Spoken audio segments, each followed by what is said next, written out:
In this video, we're going to graph a rational function. So our rational function is y equals 2 divided by x minus 1. We need to first identify our asymptote. To find our vertical asymptote, all I'm going to do is I'm going to take my denominator of x minus 1 and I'm going to set that equal to 0. So I have x minus 1 equaling 0. Solve for x by adding 1 to both sides, and I have x equaling a positive 1. That just means that I'm going to have a vertical asymptote line at 1. So now I can draw a vertical asymptote at 1.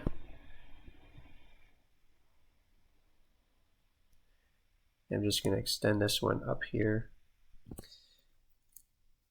Then our horizontal asymptote.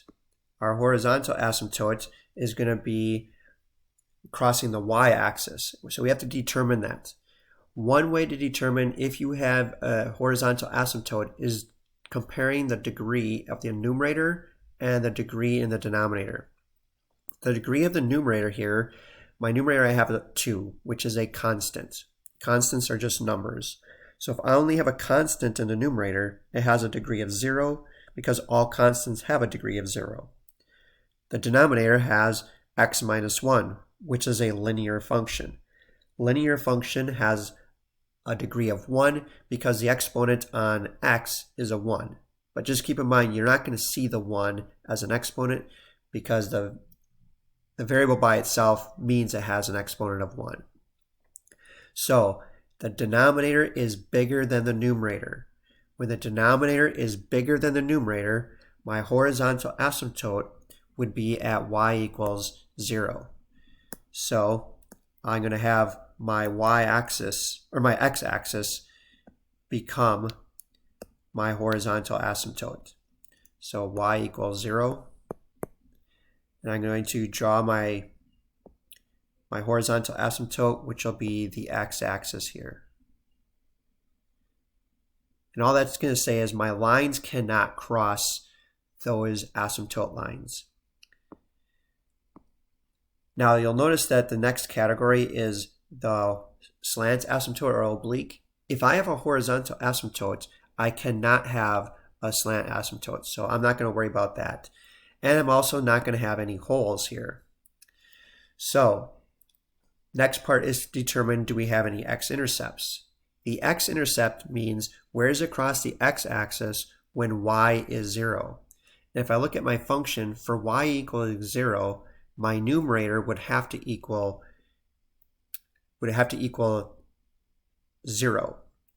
But because the horizontal asymptote is at the x-axis, I know I cannot have any x-intercepts.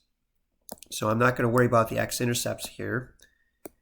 But what about my y-intercept? The y-intercept is where does it cross the y-axis? Well, it crosses the y-axis when x is 0. So if I put a 0 in for x, I'm now going to have 2 divided by negative 1. 2 divided by negative 1 is negative 2. So I'm going to put a point at negative 2 on the x-axis, on the y-axis. Now I'm going to choose one more point on this coordinate plane so that I can be able to graph at least the left-hand side of the vertical asymptote. So if I put a negative 1 in for x, negative 1 minus 1 is negative 2. And 2 divided by negative 2 is a negative 1. So I would have a point at negative 2, or negative 1, negative 2. So let me get rid of that point and put the point at negative 1, negative 1, negative 1. So here, and then I know the graph is going to go along the horizontal asymptote, cross my 2 points, and then follow and get close to the vertical asymptote, but never touches it. So that's the first half. The second half of our graph, I'm going to choose 2 points on the right side of the vertical asymptote. So the vertical asymptote is at 1, so I'm going to choose 2 to put in for x. If x is 2, 2 minus 1 is 1, and then 2 divided by 1 is 2. So I have a point at 2, 2. So I'm going to put a point on my graph at 2, 2, which would be here. And then let's say x is 3. 3 minus 1 is 2. 2 divided by 2 is 1. So I have a point at 3, 1. I have enough points to see where my graph is going to go, so it gets close to the vertical asymptote, hits our 2 points, and then follows along our horizontal asymptote. So this would be our graph of our rational function where our horizontal asymptote is the x-axis.